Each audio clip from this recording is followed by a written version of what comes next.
Hello. Today I'm going to cover how to clean the EGR valve in a Mercedes Sprinter. This particular one is a year 2013. And one of the weak points on this van is the EGR valve and the whole diesel exhaust fluid emission system. It's, I think, the most problematic thing on the vehicle. But if you do a little bit of preventive maintenance, these vans are actually quite reliable, and I think they're the most reliable diesel vans currently available in the world. So, around 30,000 miles, my van started to cough. It started to buck, and I'm technically oriented. I looked at how the system in this was set up, the intake air system, and I noticed the positioning of the EGR valve. Well, I took it out and looked it over and noticed that it was very gummed up. And most people will replace the EGR valve in their Sprinter every 35,000 miles because they gum up, and Mercedes, their procedure is to replace the valve instead of cleaning it. Well, I was able to go until about 90,000 miles with the original valve, and then had to get it replaced because the servo motor on the top actually got tired. So this is the new valve. It was put in about 30,000 miles ago. So we're going to take it out and do a cleaning procedure. I do this procedure every 15 to 20,000 miles. You can do it every 10,000 miles with your oil change. But for this, we're going to need a Torx socket, size 10, a wobble driver, a toothbrush, a can of carburetor cleaner, and a rag, and a small screwdriver. So we're going to start right now by disconnecting the plug from the EGR servo itself. And there's a little white clip on the top you have to push out of the way, and then you go underneath. There's a little locking tongue in the plug. I don't know, you probably can't see it in the video, but we pull that back. And next, for clearance, we have to remove the oil filler. And we're going to use the Torx size 10 socket and a wobble attachment on our wrench to remove that. I like doing a lot of these how-tos in real time just to show you how easy it is to work on these vans. Unfortunately, things like passing traffic, it's going to happen, you know, no way around that. We're going to put that screw aside and just swing the oil inlet out of the way. The genuine procedure for doing this will call for you to drain the coolant, which is a bit overkill. You can actually do this with the valve still connected to the coolant system. So I'm gonna loosen our 4 bolts that hold the EGR valve to the body of the engine.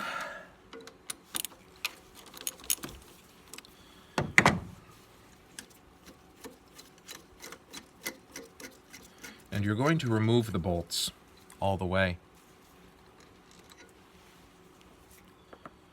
Let's see. Okay. There is a very thin gasket between the EGR valve and its mounting base. It's looks like it has some sort of graphite coating on it. You can replace that gasket if you want. I personally just reuse it because, you know, the new gasket's $3 from Mercedes, and it doesn't really do much other than create a non-stick surface so the EGR valve comes up nice and easy. I advise people to do this when the engine is warm or cool, because you don't want to burn your hands on a super hot EGR valve. So now that all 4 bolts are loosened, I'm going to push my plug out of the way. and drop my screwdriver. No big deal.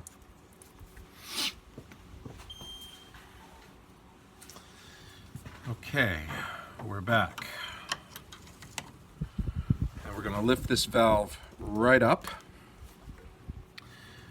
and out. You might have to twist it a little bit because, as you'll see, it does mount about 1.5 inches deep into its mounting base. And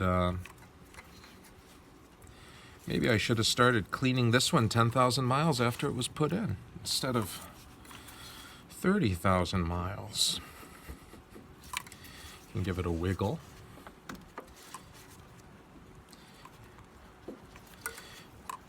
I guess carbon builds up on the base of these. And I'm a person, it looks like I'm struggling, but I'm not. I just don't like to force anything. I'll use gentle force, but that's about it. I remember the first time I removed this to clean it. It was not terribly easy to lift it up and out, but I did eventually get it out. And here we are. There's our EGR valve. There's the black gasket underneath. And I'm going to prop the valve up here with my rag. I'll put the rag here, and I can show you how to clean this thing.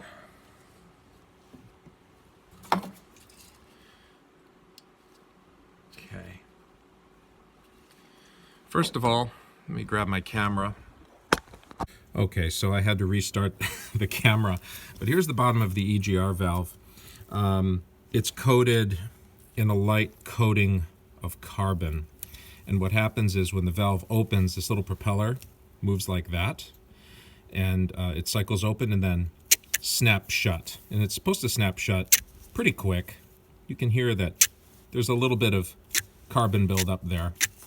And on the inside of the valve, it's also black with carbon. So what will normally, not normally, but what will happen when these get really gummed up, they'll open and cycle and they'll close really slow or just stay open. And that'll cause the vehicle to buck and give you all sorts of drivability problems. It might even throw a check engine light. So I'm going to put the camera back up on the tripod and we're going to go ahead and clean this. Okay, I apologize for all the bright light. It's a bright 50-degree day in the middle of our Adirondack winter. So we're going to spray a little carburetor cleaner here. And that's why I have my rag down, so I don't get carburetor cleaner all over the engine bay. And grab our trusty toothbrush. And we're going to clean our valve. Granted, this valve isn't as bad as many valves that are currently in service,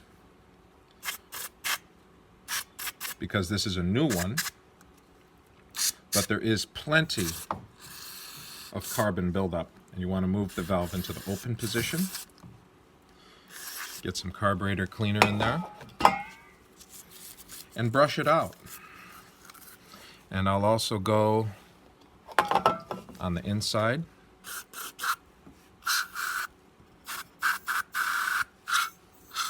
All this black ick will get blown out by the carburetor cleaner. And I did buy one more can of carburetor cleaner in case this one empties out. We're going to wipe all that carbon out of there. All right, here's our cleaned valve. Boy, does that look different than it did before, huh? And we're going to open it, and then it clicks right closed. No weird noise or anything. Boop. So installation is reverse of removal, and I'm actually going to spray a little bit more of this carbon off the outside.